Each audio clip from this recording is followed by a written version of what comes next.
夏用のつなぎが欲しい人は、ワークマンに行ってください。ワークマンには、1900円から4900円までと、安くて機能的なつなぎが売ってます。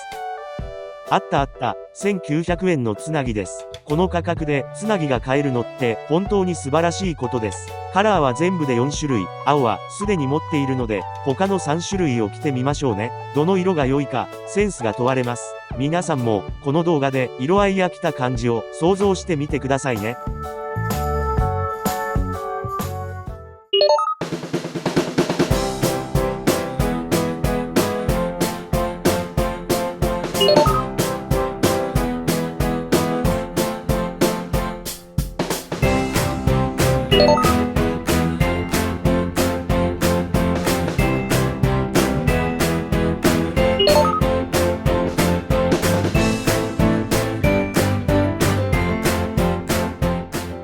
一応、2900円のつなぎも着てみました。その結果、1900円のネイビーか、2900円のつなぎの2択になりました。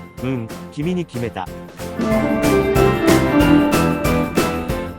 私が今回買ったのは、2900円のつなぎです。蒸れそうなところには、メッシュ加工が施されており、とっても涼しいです。UV カットもされています。収納ポケットは、胸に2つ、腰に2つ、お尻に2つです。深さもあるので、なかなか収納力は高いと思います。メーカータグは、こちら、なんて読むんでしょうか？でもワークマンに行けば、すぐにわかると思います。シャッツは、最も壊れやすい部品の一つ。信頼の YKK は、マストですね。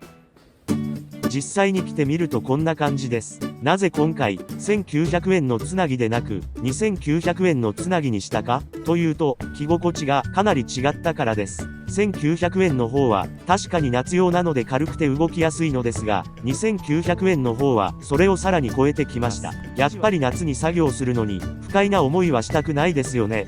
というか、2900円でもかなり安いですからね。つなぎを買うのが初めての人や2着目を考えている人にはめちゃくちゃおすすめします。ぜひ参考にしてみてください。